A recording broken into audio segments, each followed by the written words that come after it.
Buenos días, bienvenidos a una edición más de Acción 10 en la mañana. Hoy es miércoles 24 de noviembre del 2021. Es un placer que nos pueda acompañar cada mañana.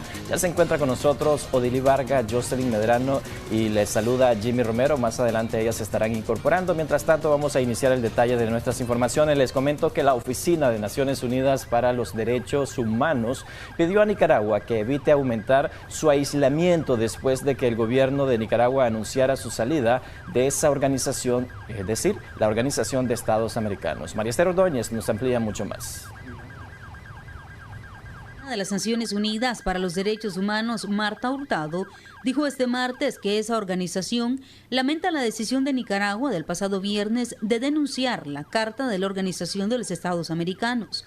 La vocera de la Oficina de las Naciones Unidas pidió a Nicaragua que evite aumentar su aislamiento. La portavoz, en sus palabras, pidió también que Nicaragua se una a la Comisión Interamericana de Derechos Humanos, organismo autónomo de la OEA, al tiempo que llamó al gobierno del presidente Daniel Ortega que reconsidere su situación. La decisión de Nicaragua del retiro de la OEA fue anunciado por el canciller Denis Moncada, quien al leer el comunicado señaló que la OEA ha practicado injerencia sobre asuntos internos del país. Por su parte, el secretario general de la Organización de Estados Americanos se ha referido a este tema durante una entrevista con el diario El Universal. En sus palabras, Luis Almagro dijo que la reacción de Nicaragua a la resolución de la Asamblea no ha sido constructiva. La misma no es injerencista en absoluto, ya que es en todos sus términos un instrumento consistente con los principios esenciales del sistema interamericano de protección y promoción de la democracia y derechos humanos. Nadie aisló a Nicaragua y es injustificado que Nicaragua decida por su cuenta aislarse. El proceso es largo y espero que la racionalidad y las soluciones democratizadoras a la situación de crisis que enfrenta el país terminen prevaleciendo, sostuvo Luis Almagro. María Esther Ordóñez, Acción 10. El Centro Nicaragüense de Derechos Humanos se pronunció sobre la reciente detención del ex embajador de Nicaragua ante la OEA, Edgar Parrales. José Bran Sánchez con el reporte completo. La presidenta del Centro Nicaragüense de Derechos Humanos, doctora Vilma Núñez de Escorcia, se pronunció sobre la detención del ex sacerdote y embajador ante la Organización de Estados Americanos en los años 80, doctor Edgar Parrales. Edgar Parrales, muy ampliamente conocido en el país, una de las voces más autorizadas y más libres que todavía quedan en nuestro país, ha sido del día de ayer capturado por personas que no se identificaron como policía. Condenamos enérgicamente este método de la policía de ocultar su identidad sin identificación civil y en vehículos que no son de la policía. Esto no es una captura, esto es un secuestro. Después de un recorrido prácticamente buscándolo por diferentes lugares y demandando nosotros incluso que dijera la policía si lo tenía y si no que lo buscara, porque es su responsabilidad, la familia logró al fin obtener la información de que se encuentra en el Chipote. Parrales, a sus 79 años de edad, es enfermo crónico que necesita de atención médica especializada. Su vida corre peligro si no come y no se toma su medicina de manera constante. Él necesita cada intervalo de pocas horas comer y tomar medicina. Su vida corre riesgo si no se atiende de esta forma. Es urgente que reaccionen. El ex sacerdote defensor de la teoría de la liberación nicaragüense, además de embajador ante la OEA en los años 80, fue viceministro del Instituto Nicaragüense de Seguridad Social y director general de Relaciones Internacionales en la Asamblea Nacional. Con cámara de Erasmo Hernández, José Bran Sánchez, Acción 10. Diputados de la Asamblea Nacional aprueban reforma con carácter de urgencia, es decir, a leyes relacionadas a 583 y a la ley 272. Esto con el propósito de evadir sanciones impuestas por Estados Unidos a funcionarios e instituciones. Veamos a continuación el siguiente reporte que les he preparado.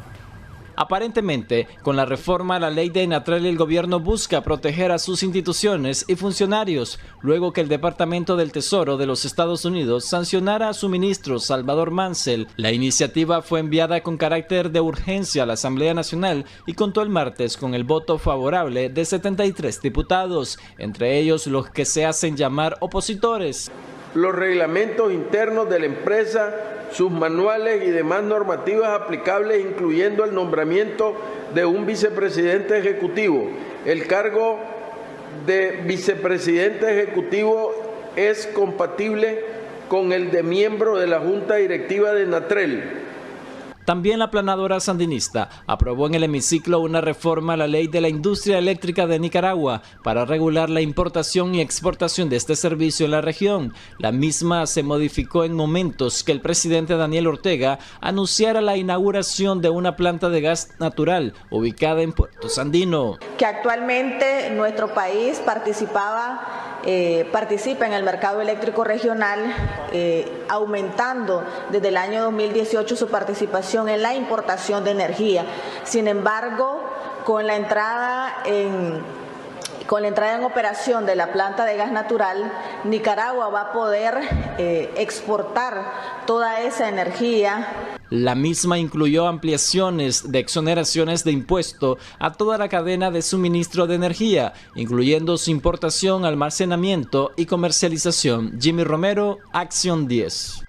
La Corte Interamericana de Derechos Humanos declaró al Estado de Nicaragua en desacato tras el incumplimiento de 3 resoluciones, entre ellas la liberación de opositores en nuestro país. Jimmy Romero nos continúa informando.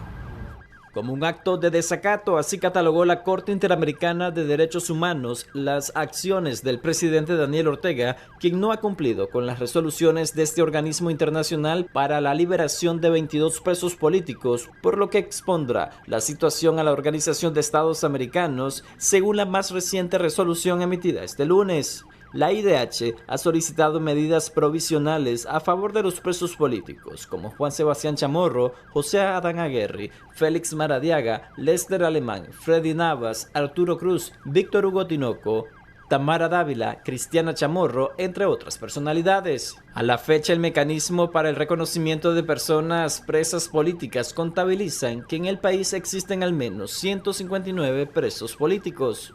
El organismo reitera al Estado nicaragüense requerir al Estado que para que adopte de forma inmediata y efectiva todas las medidas necesarias para proteger y garantizar la vida, libertad e integridad personal de los beneficiarios de las medidas previsionales, reiterar el requerimiento del Estado para que proceda a la liberación inmediata de las personas identificadas en el punto resolutivo número 4, que se encuentran privadas de libertad.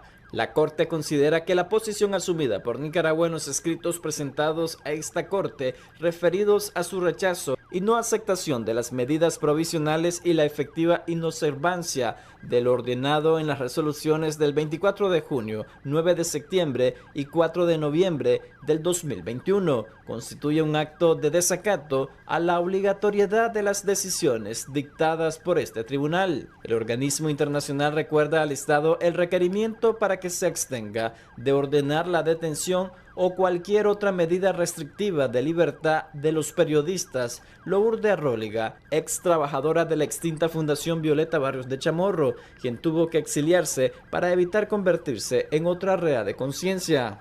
También, la Corte Interamericana de Derechos Humanos reiteró a Nicaragua el requerimiento para que permita la visita continua de familiares, médicos y abogados a los presos políticos.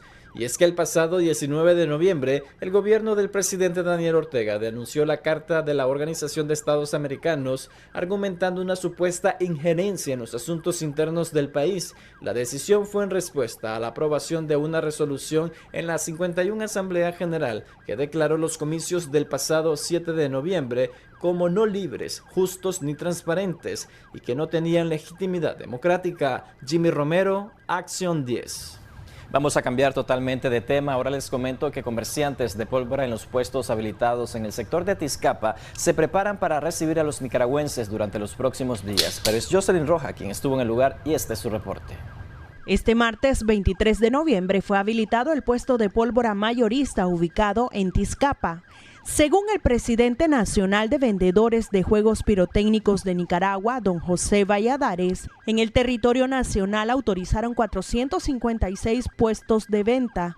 Los dueños y vendedores están capacitados en cómo manejar el producto, su transportación y la utilización de extintores. Estamos esperando que todas las personas, ya Managua puede entrar a hacer sus compras. En todo el país, creo que pasado mañana, hoy autorizaron Chinandega, León creo que lo autorizan mañana, creo que Estelí lo autorizan hoy y así van a ir en el lapso de la semana, está autorizado todo el país. Respecto al precio, el presidente de vendedores manifestó que los costos de los productos aumentaron este año. Sin embargo, no pierden las esperanzas de tener muy buenos resultados al finalizar el año. Para nadie es un secreto de que los transportes han subido, así como pagamos impuestos, ¿verdad? Así, ¿a quién se lo vamos a poner? Al juego pirotécnico, ¿ves?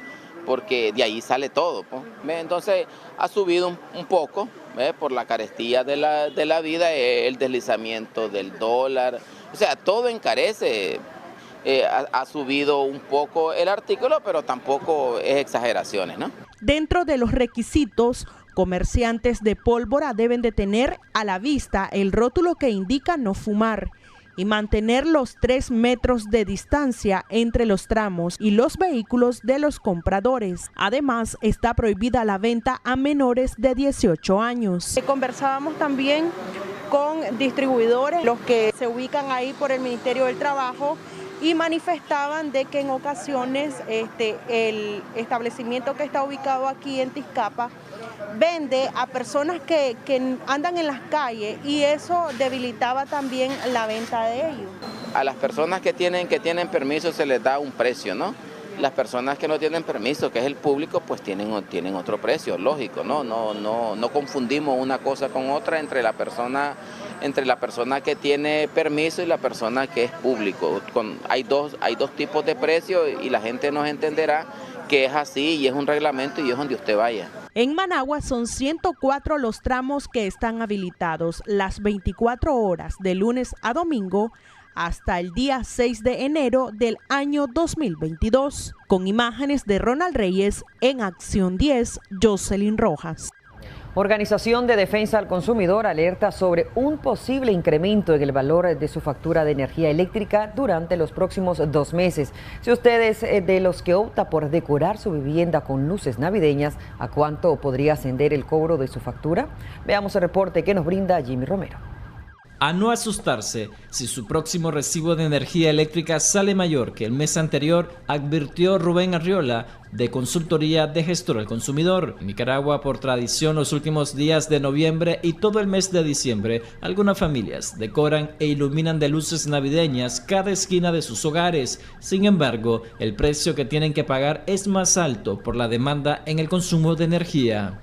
Se dispara, pasa de 150, hay gente que se le dispara a 180, 210 kilowatts, 230, o sea, son exagerados los consumos de energía eléctrica. Y dice la gente, yo no puse arbolitos de Navidad, pero ¿cómo se le disparó entonces? ¿Por qué? Porque también hay una parte de la gente no reacondiciona los sistemas eléctricos dentro de la vivienda. Arriola afirma que para evitar esa nueva carga económica durante la temporada de Navidad y fin de año, la única opción son las medidas de eficiencia energética, es decir, reducir el tiempo de uso de algunos equipos, así como revisar las conexiones de suministro del servicio. No utilizar los abanicos por pura, digamos, porque es un costumbre utilizarlos, sino saberlos utilizar. Otras recomendaciones que le hacemos a los usuarios del servicio eléctrico es no estar abriendo constantemente sus refrigeradoras o las neveras sin necesidad innecesaria, podríamos decirle, una necesidad innecesaria, para evitar también que el consumo se les dispare dentro de los hogares. Tomar sus medidas correspondientes desconectar todo aquel aparato que no se está utilizando. Es en enero donde las organizaciones de defensa hacia los consumidores presentan un alto número de quejas por consumo excesivo en la facturación eléctrica. Jimmy Romero, Acción 10.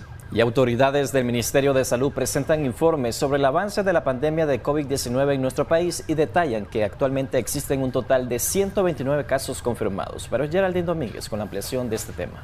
Informe semanal del 16 al 23 de noviembre del Ministerio de Salud reporta 129 casos confirmados por coronavirus, así como 104 pacientes en seguimientos con síntomas asociados al virus que ya han cumplido el periodo establecido de observación, mientras que la cifra de fallecidos por COVID-19 se mantiene en una persona por semana. La institución sanitaria reporta otras defunciones por causas crónicas y complicaciones como la diabetes mellitus, crisis hipertensivas, neumonías bacterianas, entre otras. Según datos del MINSA, desde el inicio de la pandemia en el país, se han atendido a 13.330 nicaragüenses, se han recuperado 12.989 y han muerto a causa del virus 212 personas. En Acción 10, Geraldine Domínguez. Estamos de regreso con más información en Acción 10 en la mañana y en temas políticos. Alianza Cívica demanda la liberación de sus dirigentes en los departamentos de Masaya y Río San Juan. Y es que Nidia Barbosa y Armando Robles, ambos se suman a la lista de presos políticos en el país, la cual ya supera, escuche bien, los 150 detenidos. Pero es Willy Narváez quien nos informa este tema. Ambos activistas son dirigentes territoriales de esta organización política surgida tras la rebelión de abril del año 2018.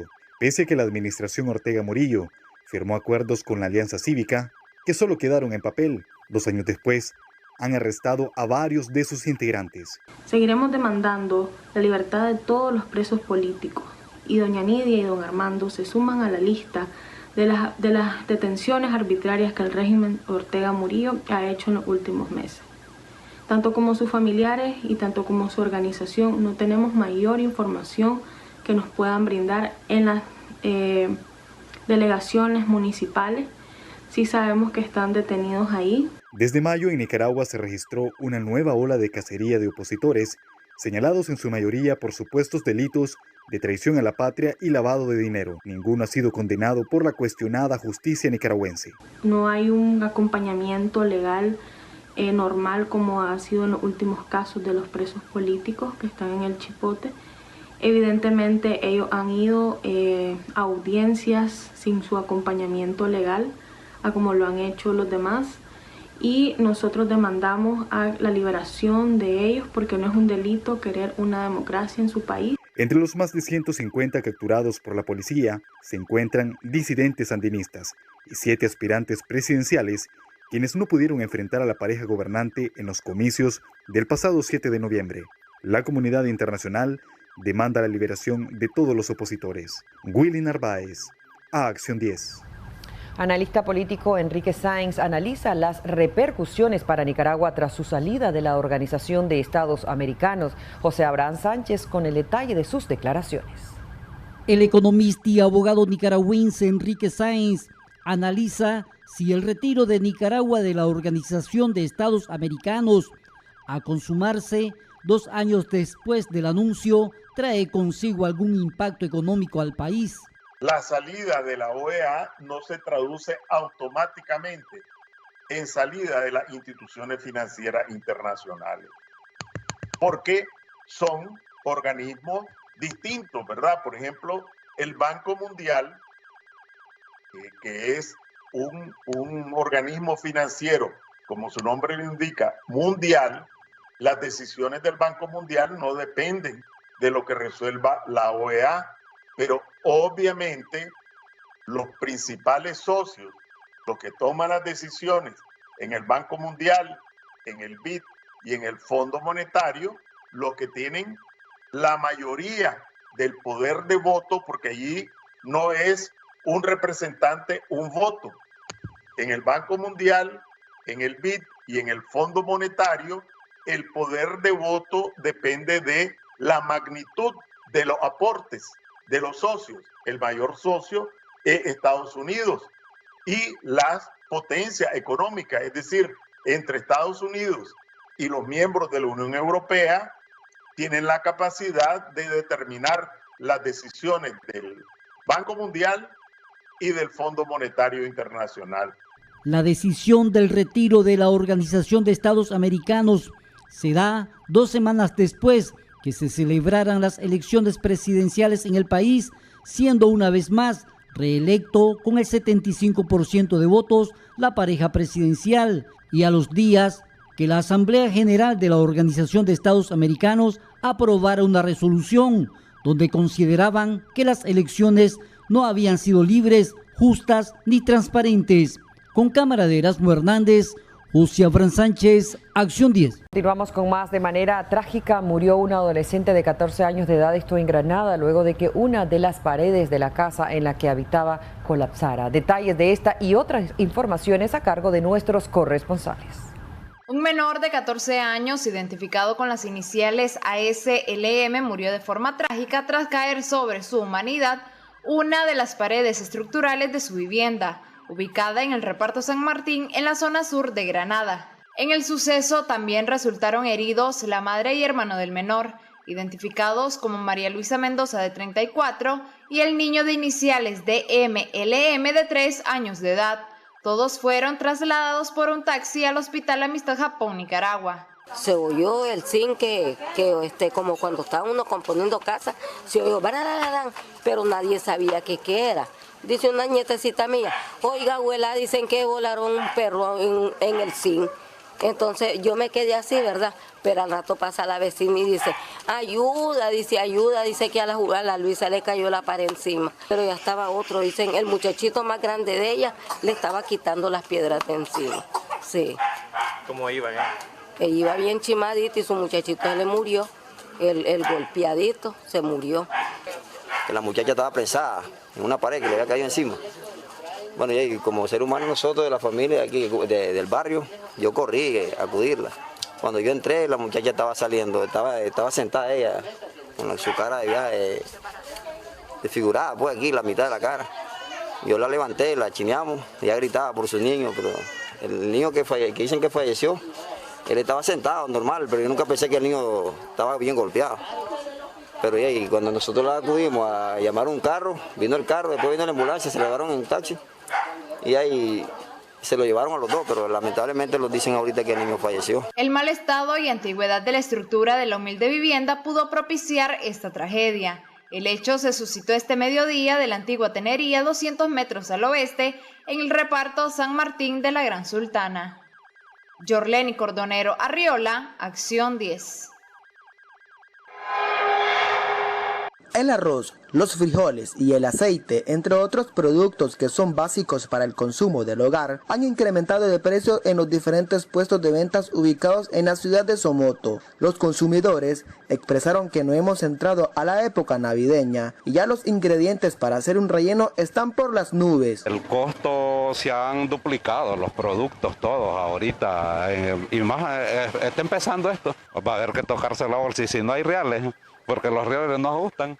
Entonces ese va a ser otro de los problemas, a limitarse. Si hacía antes unas 3 libras, ahora tiene que hacer 1,5. Parece que cada día ha ido subiendo más. Hay cosas que hoy están a un precio y al siguiente día amanecen casi otro tanto más. Otro que ha incrementado sus costos son las verduras y los cítricos, expresó Franklin Ramírez, vendedor mayorista de la ciudad de Somoto, detallando que esto se debe al incremento de plaguicidas que utilizan los productores para combatir las plagas en sus cultivos. Los insumos han subido el doble, hermano, y entonces vos sabés que el productor, si sembraba una manzana, va a sembrar media manzana, si sembraba 2 manzanas, va a sembrar una manzana. Lo que pasa es que son los productos, esto, ¿me entendés? Esto es una cadena, combustible caro, insumos caros, entonces sí, tienen que subir de precio porque el productor si vende a 100 pesos una caja de tomate no hace nada. Y ahorita tiene que vender de 300, 400 pesos para arriba para sacar los gastos, ¿me entendés? Los consumidores esperan que en los próximos días los costos de la canasta básica bajen de precio porque cada día se les hará más difícil poder tener sus alimentos en sus mesas. Les informó Jagadiel Rivera Cornejo. Y el informe presentado por el Observatorio Católicas por el Derecho a Decidir informa que contabilizan un total de 66 femicidios en lo que va del año 2021, 5 de ellos reportados durante el mes de noviembre. Veamos el reporte que nos ha preparado Xochitl Mendoza.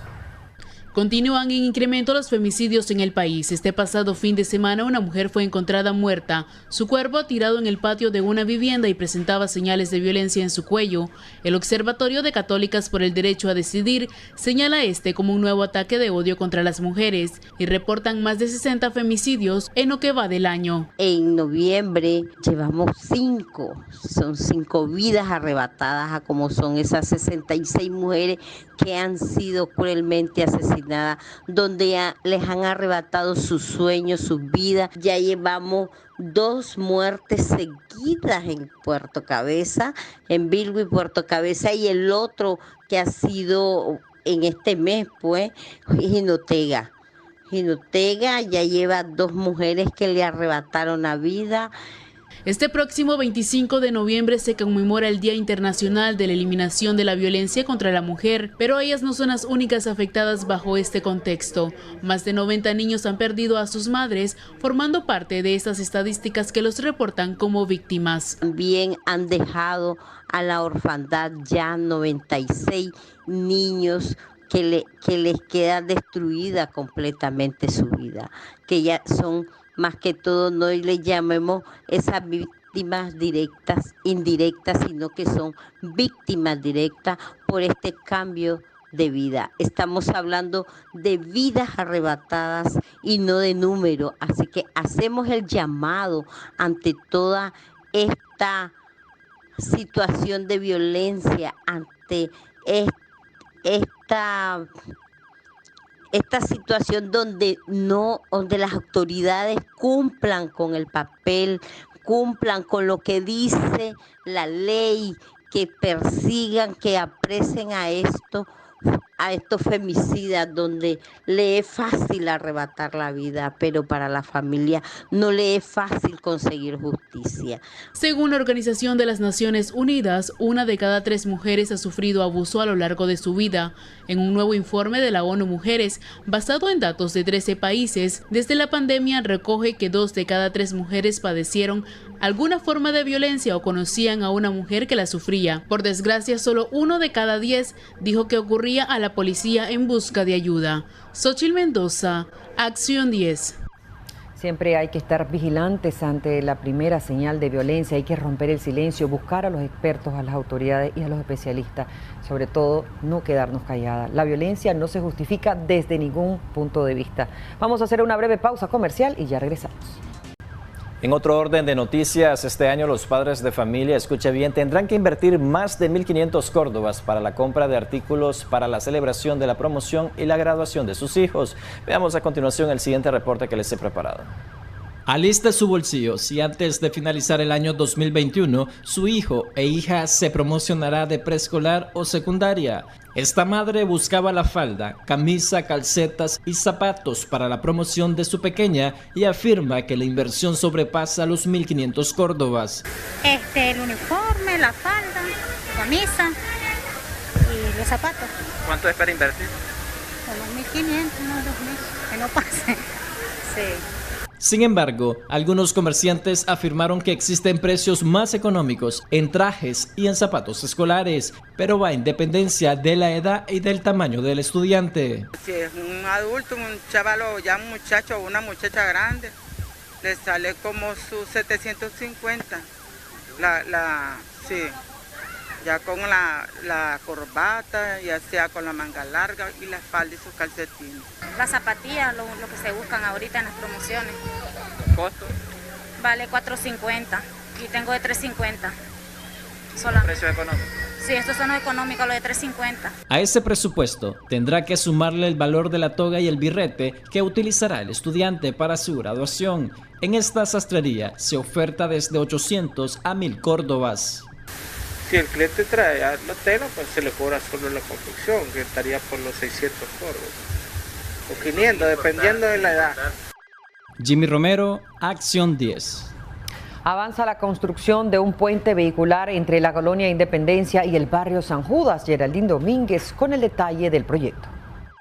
Construcción de puente vehicular entre la colonia Independencia y el barrio San Judas vendrá a ser un nuevo corredor vial al sur de la pista Juan Pablo II, donde estarán circulando de 10.000 a 15.000 vehículos por día. Es un puente vehicular de doble carril que nos va a permitir tener una nueva conexión vial acá en el distrito 3 y seguirnos uniendo hacia el eje de la pista Cardenal Obando que conecta los distritos 3 y los distritos 1 de Managua.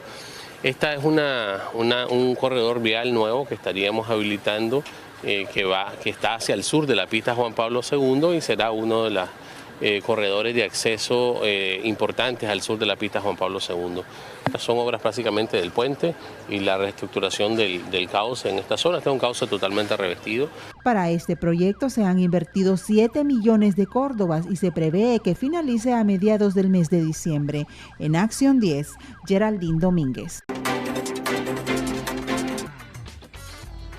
Qué bueno que siga con nosotros, ya estamos en su segmento Debates y Soluciones. Seguramente usted está preocupado por su economía. Hoy vamos a hablar de aquellos nicaragüenses que tienen un emprendimiento, una pequeña empresa o aquellos que simplemente son trabajadores en el sector formal y que tienen deudas y no han podido cubrir esas deudas debido a su situación económica particular, a los incrementos en los distintos productos de la canasta básica y también al salario, que no siempre es el mejor. Vamos a hablar de este tema y de cómo también si usted tiene una pyme puede optar a un financiamiento, cómo está la situación actual en cuanto a los financiamientos. ¿Realmente tienen las pymes opción a obtener financiamientos eficaces y efectivos? Vamos a hablar de esto con nuestro invitado quien ya nos acompaña esta mañana. Así es, Jocelyn, ya nos acompaña acá en Debates y Soluciones de Acción 10 de la mañana Juan Carlos López de Defensoría del Consumidor. Muchas gracias, Juan Carlos. Buenos días. Muchas gracias, Jimmy, Jocelyn, de igual manera la gente que nos ve aquí por Canal 10, de hecho. Bienvenido, Juan Carlos. Haceros un diagnóstico. Yo sé que has estado muy pendiente del tema de las deudas y lo decía en la introducción, hay quienes tienen deudas y están en el sector formal, hay quienes pasaron del sector formal al informal y tienen aún esa deuda, quizás no la han podido pagar, y otros que tienen una pequeña pyme, un emprendimiento y no han podido cubrir su deuda y menos optar a un financiamiento. ¿Cómo está esa parte en nuestro país? Bueno, mira, normalmente la percepción económica o los economistas normalmente traen los números a veces fríos o calientes, en el sentido que creen que o piensan de que el sector económico por alguna razón tiende a mejorar. Por otro lado, a veces el número frío es cuando en ocasiones los crecimientos anuales, por ejemplo el PIB nominal o el PIB per cápita, en efecto tal vez no sube como el nicaragüense quisiera. Viendo esa realidad, pero no saliéndonos de lo que vivimos día a día, del trabajador, del asalariado, del dueño de un emprendimiento, del dueño de una pyme. Porque, mira, hay que ver dos aspectos. Muchos de los usuarios o de los clientes de la entidad bancaria microfinanciera tienen una relación jurídica o contractual o económica con una entidad bancaria o de microfinanzas, normalmente. Viendo ese escenario, no necesariamente todos los créditos representan una directriz meramente económica. ¿A qué te refiero a esto? Muchos de los usuarios utilizan créditos de consumo para poder financiar determinados subproductos, para poder revenderlo. Eso viéndolo de la perspectiva de que muchas personas tienen un nivel de desempleo alto, donde muchas personas tienen un empleo y están emprendiendo. Entonces hay como dos escenarios que se interrelacionan. De repente hay personas que han venido invirtiéndole en productos, le han venido invirtiendo en inclusive servicios adicionales al trabajo que tiene. Y como te decía, también hay personas que están en el desempleo y optan por un nivel de emprendimiento mientras consiguen un trabajo o mientras comienzan a incursionar en una onda de emprendimiento o poderse crear una pyme. Pero recordemos que las pymes y las mipymes son casi realidades diferentes. Una mipyme es casi considerado como un emprendimiento. Una pyme ya está considerado un sector que ya tiene un formalismo. Y recordemos que el formalismo te lo da el Estado mediante otorgarle, valga decirlo, una numeración RUC, mediante un modelo de inscripción y donde se está pagando mediante un régimen que puede ser cuota fija o lo relacionamos también como régimen general. ¿Y cuál es la fórmula que utiliza la Banca Nacional para decir este mes o el próximo mes voy a empezar a otorgar más créditos? Porque desde la pandemia de COVID-19 se han visto limitados al acceso al crédito en el caso de las micro, pequeñas y medianas empresas. Bueno, si lo relacionas con el tema del COVID, Jimmy, realmente a nivel mundial o a nivel global, realmente ha venido contrayendo los créditos. En Estados Unidos, por ejemplo, representa un 25, un 8% menos del posicionamiento de créditos para los sectores, sea créditos de consumo y los créditos relacionados con negocios. Y eso, si lo ves a nivel internacional, obviamente aquí, recordemos que también desde el 2018, la banca local ha venido reduciendo o recortando las líneas de crédito para determinados ciclos de negocio. Te lo preguntaba porque a veces hay sectores donde no se ha dejado de otorgar créditos, incluso el sector agropecuario ha tenido un gran aumento en el desembolso de estos recursos económicos. Sin embargo, hay sectores pequeños donde se ven más limitados, hay más procedimientos más engorrosos para poder adquirir el crédito. Eso depende, ¿de qué depende? Mira, si lo ves desde la perspectiva, en la vida real, tienes que analizar dos variantes. Una de ellas, el sector agropecuario normalmente tiene maquinarias para poder sostener un crédito, una garantía, en muchos de los casos.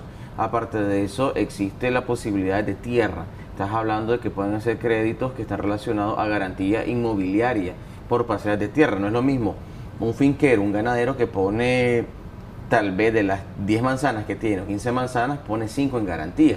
Puede trabajar con 10, tal vez no es lo óptimo para él, pero realmente puede jugárselo. Entonces, por eso las líneas de crédito en el sector agropecuario o agrícola o en el sector de ganadería, en efecto puede tener todavía, mira, ha mermado, claro, no igual, tal vez como en años anteriores, pero sí ha mantenido, suponiendo de la relación del año 2018 hasta el año 2021, aproximadamente casi 4 años promedio.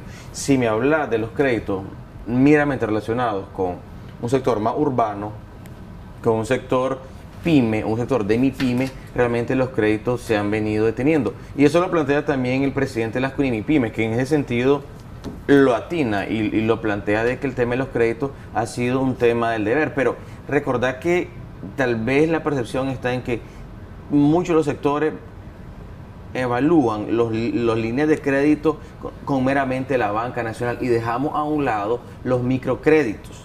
Y aquí me refiero a lo siguiente. La mayoría para poder empezar un negocio, ciclos de trabajo, un mercado o un comercio informal, tienda en línea hoy en día, que es realmente una moda en países como nosotros, pues prácticamente en vías de desarrollo aún. Entonces, estos modelos que se tiene realmente se trabaja no con créditos bancarios, sino que se trabaja en el 75%, te lo podría casi afirmar, con créditos que son relacionados con microfinanciera. Y aquí viene el tema de discusión. Realmente el crédito de la microfinanciera te sacan de clavo, por así decirlo, te dan un respiro como capital semilla, pero el problema está más allá del tema de los requisitos, está también el tema de cuánto vas a devolverle a la entidad de microfinanza. ¿Y sigue funcionando como antes el tema de los intereses, los préstamos de microfinanciera? Para sacar un tema de correlación, un crédito posiblemente PYME, una entidad bancaria posiblemente anda oscilando 16% anual. Puede ser un poco más, un poco menos. Es una tasa promediada, depende también del nivel de riesgo que se tiene. Y los encajes de cobros administrativos.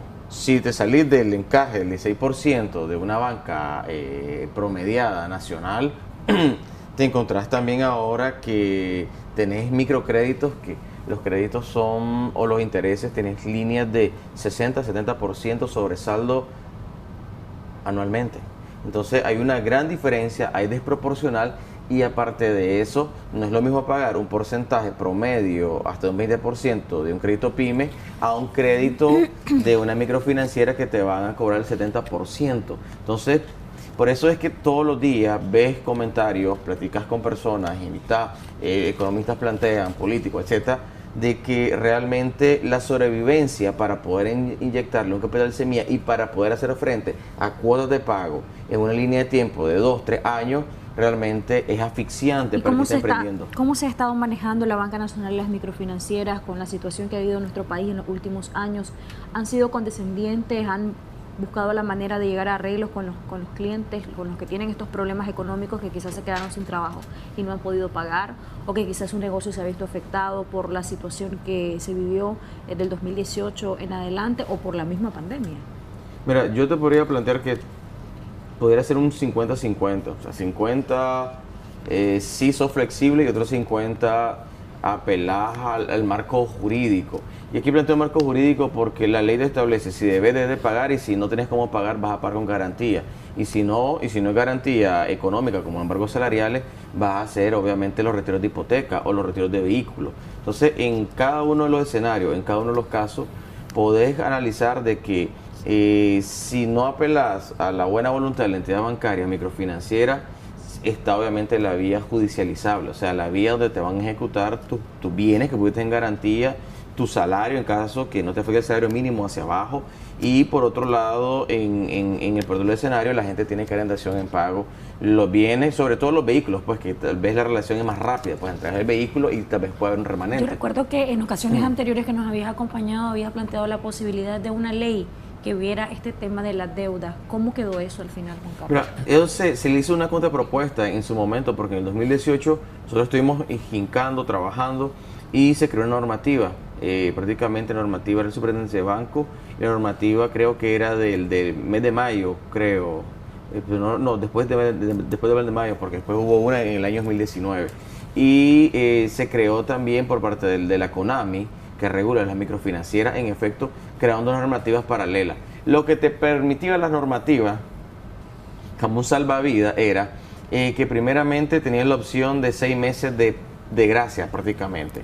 Pero ese 6 meses de gracia era un arma de doble filo, porque en muchas ocasiones vos no dabas 6 meses tu cuota, pero en el séptimo mes tenías que pagar el acumulado de los 6 meses. O sea, es una muerte tal vez lenta, o también puedes verlo también como una muerte que vas a tener de una forma repentina. Y habían casos donde en muchas ocasiones el solicitante de esos alivios financieros conocidos era, ok, págame solo los intereses, te decía la entidad bancaria de microfinanza. Lo que pasa es que a veces el interés es alto. O sea, estás hablando de una cuota que está iniciando. Supongámosle que tenés una cuota de $600 o $400 en aquel momento determinado. O sea, solo los intereses se van el $380, o sea, solamente $120 o $100 va para el capital. Entonces la gente miraba que aún así pagando los intereses era alto, pero decía, me la voy a jugar porque no tengo otra opción. Eso fue una realidad que se vio. Nosotros tuvimos muchos casos donde muchas entidades bancarias o microfinancieras dijeron no te vamos a dar prórroga, no te vamos a dar alivio financiero. A unos le hacían largas al asunto, como dice, porque hubo una cantidad de personas que, te soy honesto, fue de loco, pues, porque si había mucha cantidad de personas que se acercaban a nosotros, me imagino que otras organizaciones de consumidores buscando estos alivios financieros. No a todos se les otorgó, recordemos eso. Y como no a todos se les otorgó, yo atrevería a decir que eso hizo que muchos negocios fueran quebrando paulatinamente, mucha gente se retiraron de los negocios, y por otro lado, muchas personas, aunque todavía tienen negocio o ya no, le dañó su récord crediticio, porque mientras vos esperabas una respuesta, pasaban días en mora, y hay una salvedad que siempre nosotros lo planteamos. A veces nosotros como consumidores, usuarios, decimos, bueno, es que yo no dejo de pagar, decir, bueno, tal vez mi cuota es de $300, o pongámoslo en córdobas, pues, para no solo estar hablando en dólares, mi cuota es de 5.000 córdobas, 6.000 córdobas, o 10.000 córdobas, depende de los créditos. Yo no voy a dejar de pagar, decir, estoy abonando 6.000 córdobas, 7.000, pero no llega a los 10.000 córdobas. Obviamente, esos 3.000 de remanente, 2.000 córdobas, que bueno es de remanente, va acumulando día a día un interés moratorio. Entonces, cuando la gente viene a agarrar sus estados de cuenta y ve que ni siquiera terminaste de pagar los intereses del mes, y sumado a eso, nunca abonaste al capital, y por eso las deudas se hacen impagables. Y eso estoy hablando con entidades bancarias. Entonces, esto ha afectado también a la gente que en este momento no pueden obtener un financiamiento. Justamente es una consecuencia de lo que se vivió hace unos años, ¿no? Sí, es una consecuencia, como te decía, de muchos factores. Pandemia, la crisis internacional, global, el temor de otorgar crédito a determinados ciclos de riesgo, o sea, determinados grupos de riesgo. Porque recordemos que Jimmy comentaba, pero el agrocomercio está trabajando y se le inyecta crédito, sí, pero tiene cómo responder financieramente. Versus la persona, la señora que va a vender chicharrón o el señor que empieza una venta de pollo, o la señora que vende bisutería, usted te encontrar dos realidades que son inmersas. ¿Cómo le va a poder responder financieramente? ¿Qué se debería hacer con estos grupos poblacionales que son importantes para la economía del país? Hemos visto algunos sectores, rubros económicos como las remesas que han crecido. En la situación de Nicaragua han representado algo muy importante en su crecimiento económico en los últimos años, pero también está este otro sector que no tiene esa opción de recibir remesas de familiares que estén en el extranjero y tienen que sobrevivir y no tienen esa facilidad de que se les otorgue crédito. Mira, el que va a empezar un comercio normalmente necesita microcrédito. En efecto necesita microcrédito. Tal vez la inversión no debería ser tan grande a excepción de que realmente sea un proyecto que lo pueda ver más a mediano y largo plazo. Pero las personas que quieren iniciar microcrédito, pueden ver pequeños negocios, donde tienen que morir es realmente en las manos de la microfinanciera. Es que hay una salvedad. Yo no estoy diciendo que las microfinancieras son enemigo público, no. Tampoco estoy diciendo de que la gente no debe pagarle. Lo que estaba hoy planteando es que realmente no ha existido una visualización, inclusive privada, porque yo hago la salvedad en esto. Si bien es cierto, se creó una ley después del Grupo No Pago en años anteriores, entonces se le creó una ley para proteger al sector de microfinanzas, porque recordemos que en un determinado momento el famoso Grupo No Pago o Movimiento del Norte, como se le conocía, no sé si fomentó realmente el no pagar, pero era como una lucha ante yo no te pago mientras vos no me dejas negociar. Eso muchos que otros pues se utiliza para medidas de presión, pero al final te estás haciendo daño como deudor. Lo que planteo aquí es que como se creó esa ley 669, creó un máximo de techo de intereses corrientes y moratorios que son impagables, pues realmente, o que si vas a pagar, vas a dar la vida al mi corazón en aras a eso. Entonces lo que te encontrás al final del día es que realmente el que accede a un crédito PYME o un microcrédito va a pagar mucho y el marco legal te lo permite. Sin embargo, yo siempre he planteado por qué la entidad microfinanciera, más allá que el marco legal te dice que tienes un techo, cualquiera que sea, hasta el 70% anualmente, ¿por qué no se ponen de acuerdo y realmente empiezan a ellas mismas crear su nivel de competencia internamente entre el mismo gremio? Y te aseguro que pueden entrar con intereses de un 35% anual y pudieran hacerlo y reduce obviamente una brecha grande para que también el usuario pueda acceder. Juan Carlos, como organizaciones de defensa de los consumidores, ustedes han estudiado cuál es el nivel de morosidad tanto en las microfinancieras como también en la banca nacional y que estas cifras que tanto permiten pues el acceso a créditos. Mira, en la microfinanciera tenés 56% de nivel de morosidad y en la banca privada no oscila un 26 a 28%. Pero en el caso de la banca privada, ¿ha disminuido el nivel de morosidad en comparación a 2018, 2020? Sí, ha disminuido, de hecho sí, ha disminuido, pero recordad que por eso te decía la referencia, la morosidad puede estar relacionada a varios factores. Sos un usuario, estás pagando, pero no das la cuota, hay un nivel de morosidad. Hay usuarios que han dejado de pagar completamente los créditos y si lo ves del año 2018, lo que pasa es que lo puedes ver posiblemente con un análisis semestrales, porque muchos de ellos, si hablamos del tema de las pymes, muchos créditos están relacionados a semestres. Entonces posiblemente habían semestres que sí y semestres que no entraban cuotas completas de 3 meses. Quiero leerte algunos de los comentarios que nos llegan. Gracias a ustedes por estar en la sintonía de Acción 10 de la mañana y de Debates y Soluciones también en nuestras redes sociales. Nos encuentran en Facebook como Canal 10 Nicaragua. Nos comentan por acá Carlos Miguel Chávez: antes del 2018 el salario mínimo se revisaba 2 veces al año, ahora los empresarios ni llegan a la mesa de discusión ni propuesta mandan. Miles perdieron sus trabajos por la situación de los tranques y otras situaciones, nos dice él. Todos nuestros malestares se terminan cuando se cambie de gobierno, dice otra persona, entre otros comentarios. Realmente hay una situación compleja para algunos sectores poblacionales a pesar del crecimiento económico que se ha reportado oficialmente. Es que mira, los crecimientos económicos ¿Es el crecimiento económico sinónimo de que todo anda bien? No, el crecimiento económico son cifras globales. Estamos hablando de un nivel nominal anual. Estás hablando de que, aquí te planteo el escenario sencillo. Exportás café o exportás determinado rubro hacia otro país. Sos exportador, sos una corporación, trabajas con productores y el productor de una u otra forma tiene finca, renta finca, trabaja cualquier tipo de crédito con entidades bancarias, cualquiera que sea.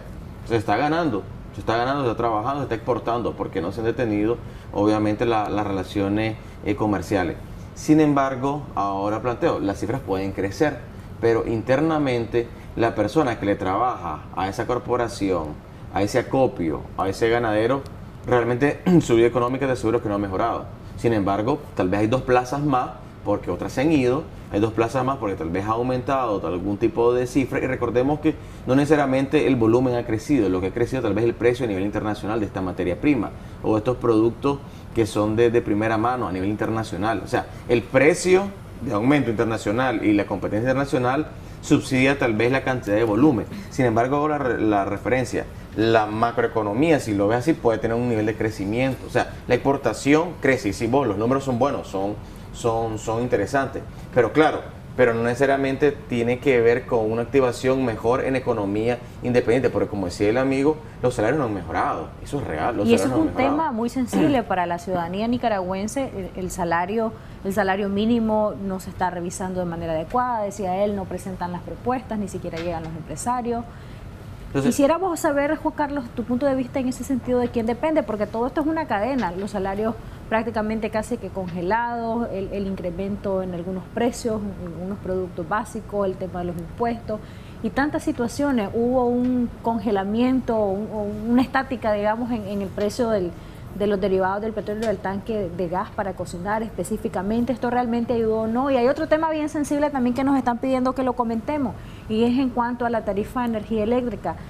¿Qué se puede esperar en estos meses, en el mes de diciembre, donde por lo general siempre la población resiente que se incrementa el consumo y entonces tienen que pagar más, evidentemente? Pierden los subsidios. ¿Qué es lo que pasa en estos últimos meses normalmente? Bueno, contando la pregunta desde el inicio rápido y concretando, lo que pasa es que el tema del salario mínimo, claro, es un tema súper complicado, es complejo, no necesariamente una realidad solo en Nicaragua. Insisto, el mismo centroamericano es de un tema, pero bien delicado. Posiblemente sí, Nicaragua tiene un salario mínimo demasiado bajo, y la remisión salarial es bien complicada también. Pero recordar lo siguiente, por un lado pienso que el gobierno, el Estado, no se ha querido jugar con mayores cifras el monto del salario mínimo por lo siguiente: muchas de las empresas pudieran tal vez pensar que pueden ir casi a quiebra o la va a perjudicar más. Entonces, por un lado te permite seguir manteniendo un salario al trabajador, no hay mucho aumento, y recordar que también el inversionista puede irse si hay obviamente aumento. Si una pyme que le aumente el salario hasta 2 dígitos, te lo digo, en la vida cotidiana, con las cargas, etcétera, te aseguro que les complica, y es entendible. Pero lo que planteo es que hay ciclos de que generan mucha plata, mucha producción en el sector individualizado, el sector privado, pero realmente el trabajador no necesariamente ve los frutos económicos de que la empresa venda más o exporte más, no necesariamente, por muchas razones que platicamos, pues podemos seguirla debatiendo. Entonces eso hace que el consumidor, que también es trabajador, vaya a la que le supermercado y de mercado, y realmente la cartera le esté rindiendo menos para poder suplir determinados productos. Quiero leerte un mensaje antes de entrar al tema de la energía eléctrica y del consumo, que muchos sienten que quizá pierden el subsidio durante estos últimos meses por la cantidad de consumo de energía eléctrica. Nos dice José Lira: a mí me prestaron 20.000 córdobas y voy a pagar 42.000 en un plazo de 24 meses más o menos. Me están cobrando el 110%. ¿Eso es legal o no? Es en una microfinanciera. Sí, es legal. Jurídicamente es legal hoy en día. Legalmente lo es. Es lo que te planteaba. Ya está la ley y te puede cobrar hasta el 200% si quiere la entidad de microfinanciera. Antes era considerado usura. Insisto, antes de que existiera esta ley de microfinanzas. Entonces, por eso me refiero. Yo no pienso que tampoco el Estado se va a intrometer en todos los negocios de todo el mundo o en todos los sectores. No debería de haber un límite, sí, en cuanto a la cantidad de intereses, un techo, por decirlo de alguna forma. Pienso que sí, porque las entidades bancarias tienen un techo, ¿me entendés? Y trabajan con una competencia relativamente sana. Por otro lado, los préstamos de particulares, aunque le llamen usureros, los préstamos de particulares, también tiene una ley de regulación que establece el techo más y menos. Entonces, ¿por qué no mejorarle el techo de la microfinanciera? Pero te decía, Jocelyn, y hago como el desafío pues mental, es que ¿por qué la entidad de microfinanzas, sabiendo de que se le van a Mora ese crédito? Porque a veces es como insensible, porque realmente no ves la necesidad o ves la circunstancia de la señora que vende en un mercado y sabes que ese señor te queda bien el día de hoy, la mantienes clasificado como un cliente A y le volvés a represtar y estás moviendo el ciclo del crédito versus ese señor no te ha pagado, tiene una cartera en mora, tenés que sanearla y sumado a eso, en muchos de los casos tenés que llevarla a una vía judicializable prácticamente. Entonces, eso hace de que a veces pienso que por qué realmente la entidad de microfinanzas no trabaja con esa perspectiva, sin necesidad que el Estado todo el tiempo esté metiéndose, valga decirlo, como Estado en regular los intereses prácticamente. Juan Carlos, vamos a abrir nuestras líneas telefónicas para que la población pueda hacer alguna consulta sobre el tema que estamos abordando. Recuerde marcarnos al 2222-7808, hacer su consulta siempre con su debido respeto. Vamos a esperar, sí, la llamada telefónica. Recuerde que también el programa se está transmitiendo a través de Facebook, Canal 10 Nicaragua. También usted también puede comentar ahí. Nosotros estaremos leyendo sus comentarios, sus aportes que realizan a través de nuestra transmisión de Facebook, Canal 10 Nicaragua. ¿Ayudaría una reforma o unas políticas públicas dirigidas a estos sectores más vulnerables y una reforma en cuanto al techo de intereses que puede cobrar una microfinanciera por otorgar microcrédito? Sí, creo que sí. De hecho, más que creo, sí estoy seguro que sí. Trabajar con una perspectiva diferente, una política pública y una política pública empresarial también debería mejorar. Nosotros durante años, y lo vamos a seguir manteniendo este criterio, sí he pensado de que el sector privado, valga decirlo, generador de ingresos también, ha acabado de ver mucho con el trabajador, con el consumidor. Yo no quiero decir que todo es negativo, pero en este sentido el comportamiento económico, la microeconomía, te lo digo, es lacerante para el consumidor. Tarifas altas en las telecomunicaciones, tarifas altas un poco de energía eléctrica, el agua potable, si bien es cierto, ENACA lo administra, que es una empresa del Estado, todavía no da el salto para que sea una empresa meramente eficiente. Y te encontrás también con créditos que son depredadores prácticamente en una relación económica local que es muy compleja. Hay una llamada telefónica. Así es, hay una llamada telefónica. Muy buenos días. ¿Cuál es su consulta, su aporte al tema que estamos abordando el día de hoy en Debates y Soluciones? Buenos días. Sí, le escuchamos, díganos. Es muy interesante, ¿verdad? El tema que está tocando ahorita Canal 10, pero vemos que no hay solución, ¿verdad? A las microempresas, a la microeconomía nicaragüense, para darle una solución. Esto viene ya desde hace años y no hay una solución concreta. Ya, es bonito plasmarlo en una conferencia o en un pizarrón o lo que sea, pues, pero vemos que las microempresas como las nuestras, nicaragüenses, que estamos en Nicaragua sintiendo esta recesión económica, no vemos salida, no hay solución. Ya, ¿por qué? Que lo que decía nuestro invitado, el recreo crediticio ya lo perdimos. ¿Ya? ¿A dónde vamos a acudir nosotros, ya, para seguir trabajando en este país? ¿Ya? Porque no podemos irnos a otro país. Este es nuestro país, aquí nacimos. Entonces, ¿qué pasa con las empresas? ¿Qué sé yo? Ya no el banco, porque el banco ahora es difícil que te vaya a prestar una cantidad X, pues.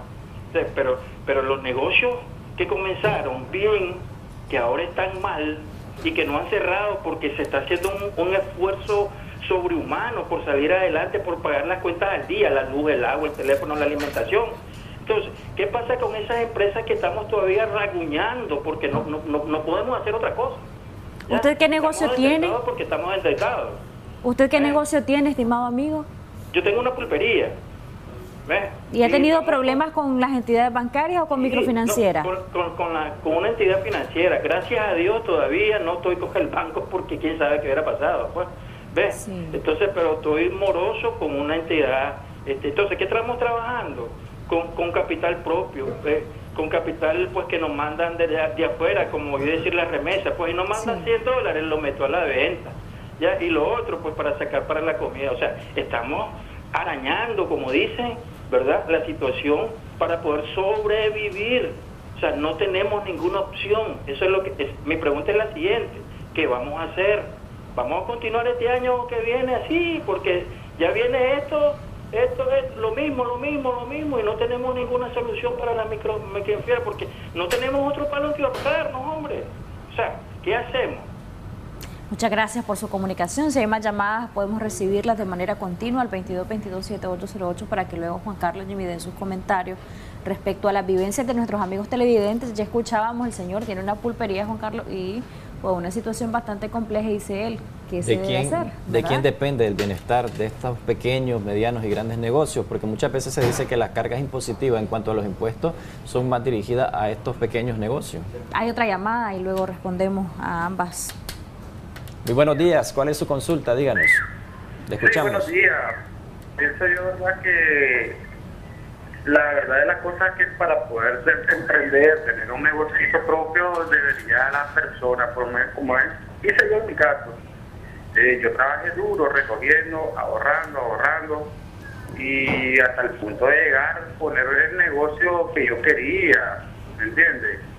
Y yo tengo una capital ya más o menos florecida, ¿me entiendes? Yo inicié como con el 30% de lo que ahora yo tengo de capital, ¿me entiendes? Entonces, pienso yo que es mejor trabajar duro, ahorrar y seguir invirtiendo en el negocio, ¿me entiendes? Porque estas financieras ahogan a uno. ¿Qué tipo de negocio es el que tiene? Y si está inscrito a la DGI o a la alcaldía. Una distribuidora de gas, distribuidora minorista, pues, de servicio a domicilio.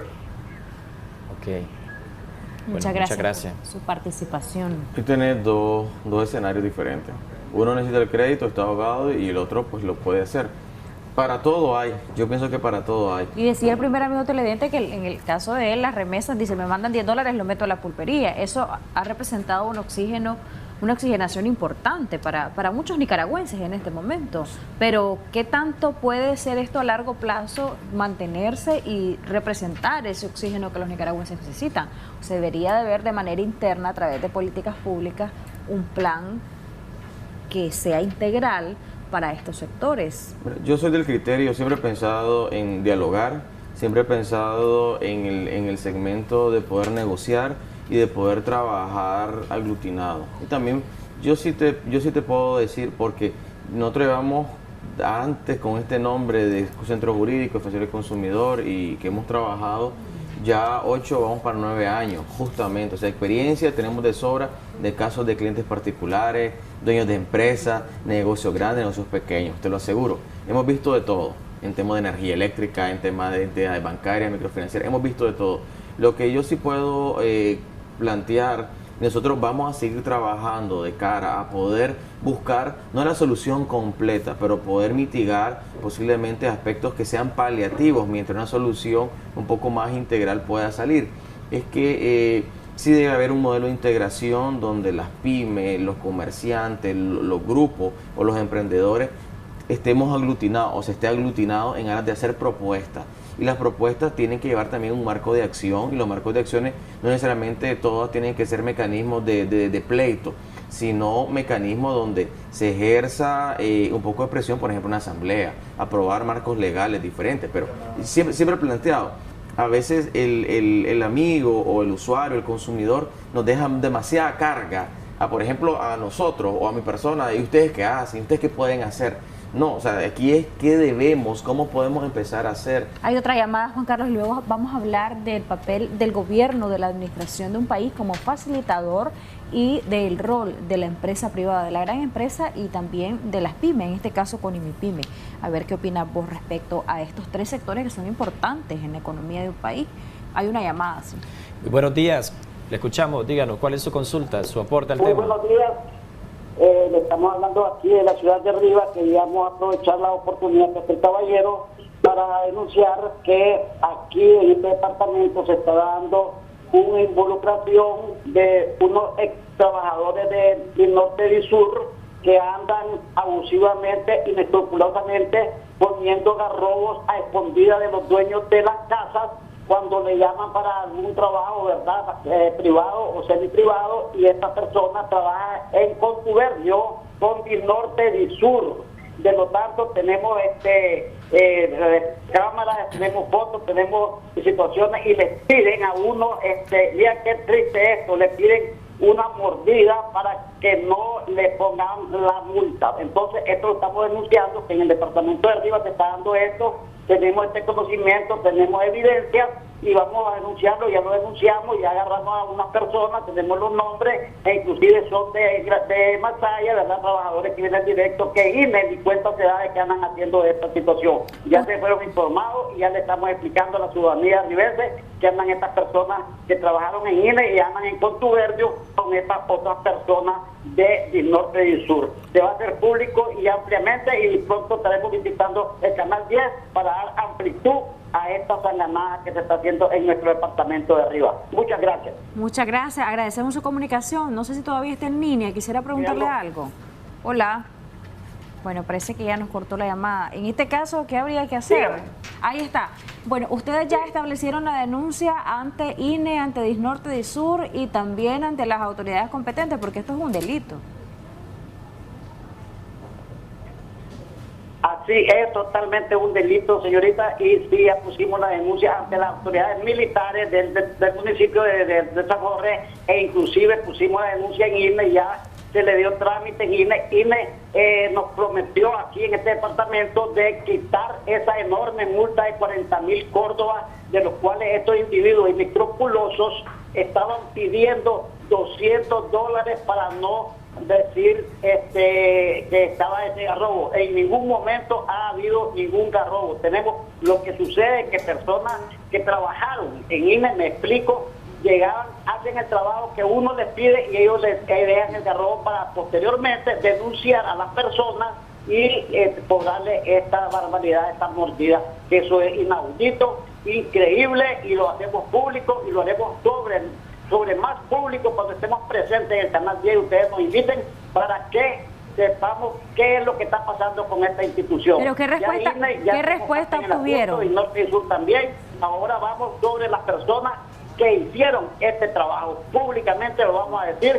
Tenemos nombre, apellido, número de la unidad, placa del vehículo, etcétera, e inclusive tenemos grabaciones donde estas personas se les está entregando los $200 para poder que no nos dejaran sin luz. Es una barbaridad lo que estamos denunciando. Se lo digo con toda honestidad, y así se está dando aquí en nuestro departamento. Muchas gracias. ¿Qué respuesta obtuvieron, de parte de las autoridades?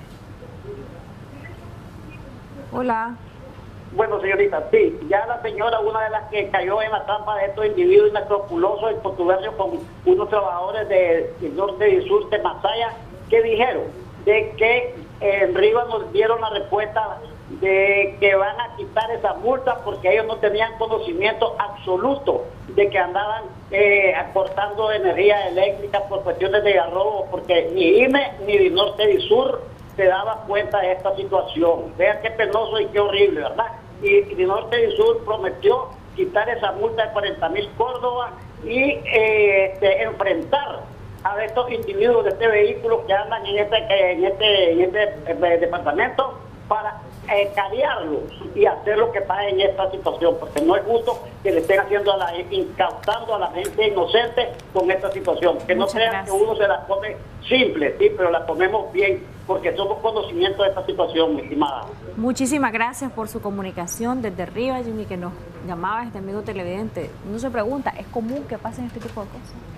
Sí, se vuelve más común con respecto a los últimos tiempos, y no solo en Rivas, sino a nivel local. Hay mucha displicencia. Siempre he planteado que el tema de las contratas no es que sea negativo, mira, es bien complicado. No sé cómo hace Disnorte o cómo piensa Disnorte que va a seguir trabajando desde esa perspectiva, porque su contrata, hay mucho business, como decimos ahí, hay mucho business, hay muchos negocios ocultos. Para explicar a la ciudadanía que no está clara de qué es lo que le instalaban, él decía garrobo, es algo para cometer fraude, ¿no? Para energía no registrada. Energía sustraída.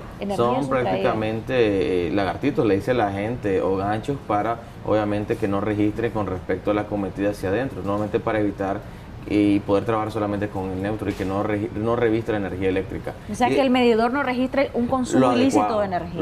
Lo que normalmente sí hace Disnorte es trabajar mejor el medidor, porque a veces los ganchitos o los garrojos, como el señor dice, realmente son como más exponenciales, y lo que normalmente, al menos aquí en la capital, Disnorte le hace muchos trabajos por debajo a la persona y le manipula el medidor. La misma Disnorte viene y utiliza, no digo Disnorte, te voy a decir los subcontratistas, pues porque trabajan para Disnorte realmente.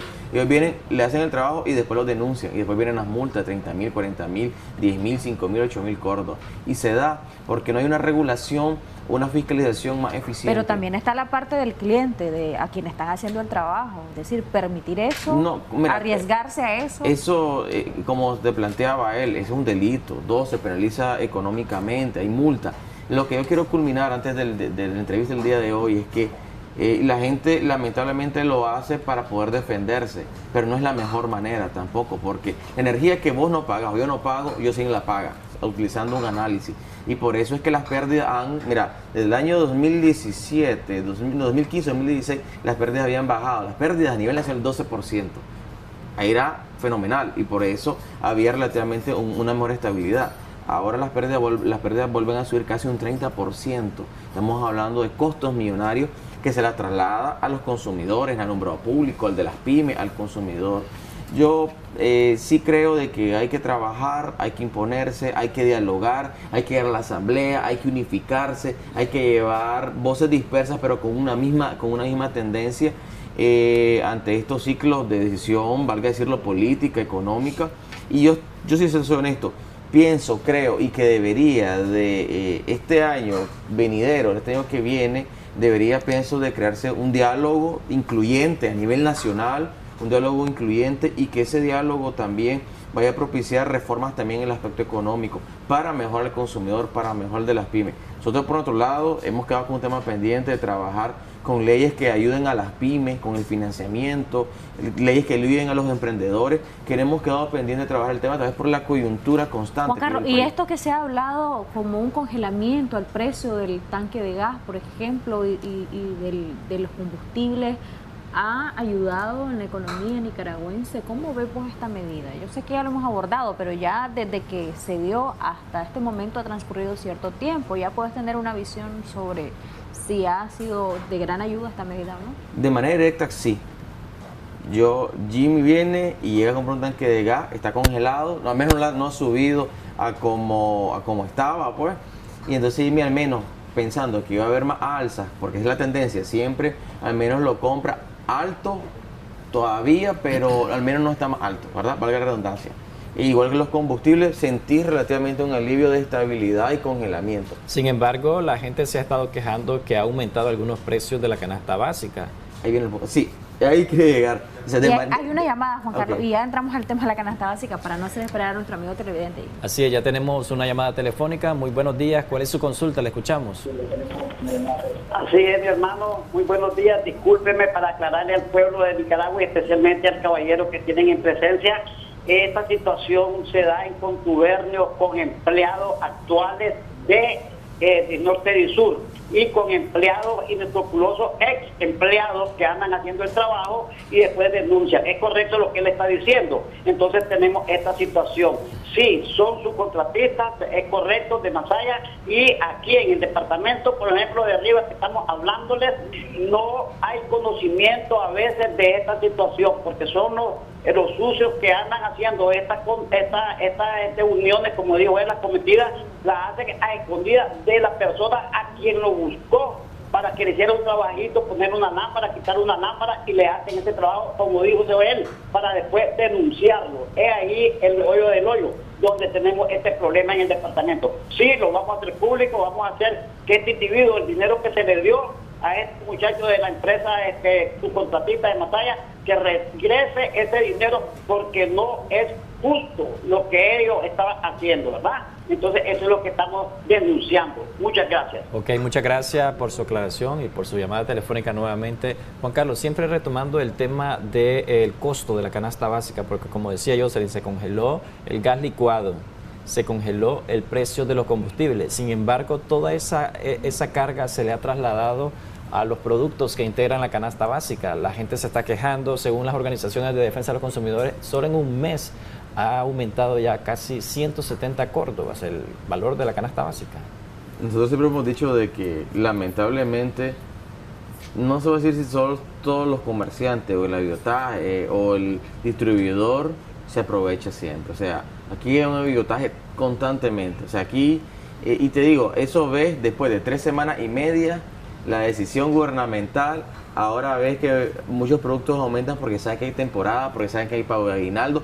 Siempre, no voy a decir que todo el comerciante, pero sí puede ser que el distribuidor le venda más caro al comerciante. O sea, el comerciante ni modo, tiene que subirle precio. Quiere decir que aquí hay responsabilidad también de las autoridades de gobierno, como es el caso del Ministerio de Fomento, Industria y Comercio, de la DIPRODEC, que prácticamente son entidades que deberían velar por el bien de los consumidores. Sin embargo, vemos que no se está haciendo nada.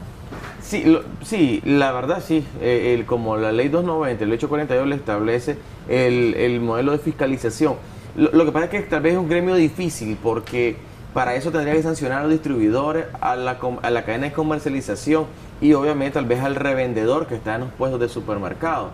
Se va a meter a eso, hacerlo versus el consumidor, es la parte muy complicada. Lo que sí hago la reseña es que te das cuenta, o sea, nos damos cuenta que al final siempre hay un lagarto detrás de todo esto que lo que hace es realmente estarle comiendo del bolsillo al consumidor y lamentablemente lo seguimos viendo. O sea, el mismo nicaragüense es como el mismo nicaragüense desde el punto de vista económico. No hay clemencia, o sea, aquí no hay la hermandad, la solidaridad, es muy complicado. Y de repente las autoridades, pues tal vez por su capacidad de reacción inmediata, tal vez no se mete ese tema porque sí realmente es bien complicado, porque por eso decía, comentaba Jocelyn, debe haber una reforma económica de la forma de trazar la economía nacional. No se va a mejorar al 100%, pero deben de haber rubros que realmente sean un poco más justos para la población nicaragüense, la población económica. Nos envían un mensaje, el problema, dicen, es que el INE nunca reguló a aquellas personas que no pagan luz y los afectados son aquellos que sí pagan. Si le preguntas por qué no les cortan el suministro, a aquellos quienes no pagan y están pegados, lo primero que dicen es que no hay orden de corte para ellos, o sea, no hay ningún tipo de regulación. ¿No se ha superado este problema? Yo lo que sí creo es que las autoridades de DINORTE, de cierto punto, se han acomodado a las circunstancias, no invierten más, no solamente en línea o la distribución, sino creo que no mejoran la capacitación a las subcontratistas, no mejora también el tema de las pérdidas, no están trabajando en aras de eso, no invierten en educación para el consumidor final. Y te lo digo, nosotros hemos hecho miles de propuestas de DINORTE, hablando de mera energética, para mejorar estas circunstancias, pero mira, están cómodos cobrándole a la gente, que pague la gente, hay morosidad, se va de desvíos tarifarios, le cargan más a la tarifa al consumidor y así es más fácil poder seguir trabajando. Y el que sufre realmente determinadas industrias, determinados sectores económicos y obviamente la población de a pie. Y yo, antes que se nos culmine la entrevista de hoy, Jocelyn, pues, sí, el llamado siempre es un tema de reflexión, al llamado de en realidad dejemos el letargo, tenemos que seguir trabajando, debemos seguir trabajando y llevar propuestas contundentes, pero las propuestas deben tener acciones igual. Siempre planteo que las propuestas deben tener acciones, debe tener interlocución en la asamblea, debe tener interlocución con políticos, te guste o no, nos guste o no, es el camino que se debe ostentar hasta el día de hoy. Pero aquí siempre le he planteado, todo gremio sale hablando cuando quiere, cuando un tema que me le interesa, cuando le ponen un micrófono, pero a la hora de trabajar en conjunto, para el bien de ellos y de la población y también para el Estado mismo, realmente no hay capacidad de unidad. La gente que quiera escribirnos, ponernos quejas, comentarnos y hablar de estos temas, pues nosotros nos pueden encontrar en el fanpage de Defensoría del Consumidor, que obviamente es nuestro sitio donde la gente nos encuentra y podemos platicar y también postear temas de suma y gran necesidad de interés para nosotros. De hecho, ustedes tienen también aplicaciones, ¿verdad? Para el tema de... Tenemos una aplicación para que la gente entre y meta un reclamo y sí, tenemos una aplicación web que es www.paenicaragua.com. La gente entra, una aplicación para reducir el consumo eléctrico en tus domicilios, en tus negocios y en algunas industrias, y también hasta hay un espacio para que la gente también pueda meter sus reclamos, cualquiera que sea, de manera gratuita. Y te insisto, el tema de la aplicación, vas a ver que en enero o febrero a nosotros nos va a crear una cantidad de reacción de personas que la descargan y que van a entrar, porque enero y febrero son los meses donde los consumos de la gente les aumenta por realidad, pues por las fiestas navideñas, por los gastos, por el arbolito, por las luces, pues entonces sí, obviamente hay un ciclo de trabajo y al final nosotros como Defensoría del Consumidor vamos a tratar de poder llevar más propuestas y de poder también aglutinar determinados gremios y poder ayudar al empresario, a las pymes y también al consumidor final. Te preguntaba lo del modelo de evaluar Estado facilitador, empresa privada con INIPYME. ¿Sería sano un diálogo entre estas partes? O también, además de estas partes, un diálogo inclusivo donde esté representada la clase trabajadora y la clase del consumidor. Todos deben estar incluidos, todos debemos estar ahí, todos debemos estar trabajando para salarios, para el tema de ciclos productivos, para el tema de las exportaciones, para el tema de la canasta básica. Todos debemos estar trabajando en conjunto y llevar propuestas y que esas propuestas realmente puedan tener efecto. Mira, nosotros a veces decimos, llevas 60 propuestas, que te aprueben 10, 12 propuestas, ya lograste algo. Pero si solo estamos de brazos cruzados, esperando que los defensores de los consumidores, las personas que lleguen a hablar, no sé qué tanto hacen los sindicalistas, pues yo no te podría decir, pero a veces también veo que tienen mucha parsimonia para defender al trabajador, pues también, no sé por qué tienen esos cargos de antaño, muchos sindicalistas, y realmente te digo, el trabajador la sigue mordiendo en los puestos de trabajo, pues, y aquí eso debe de mejorar por la bienandanza de los consumidores y dejar de comernos unos a los otros. Aquí es una economía, el que puede se aprovecha y le revienta la bolsa al hermano nicaragüense, y eso va de las grandes empresas, las chiquitas y entre nosotros mismos hasta los mismos comerciantes como tal, y eso la verdad debería de cambiar para la economía, pero se necesitan, como vos planteas, Jocelyn, políticas públicas y una forma de gobernar económicamente un poco más justo, pues, para la redistribución de la riqueza de la población nicaragüense. Gracias, Juan Carlos, por tu tiempo, por habernos acompañado. De esta manera vamos a hacer una pausa comercial, ya regresamos con más de Acción 10 en la mañana.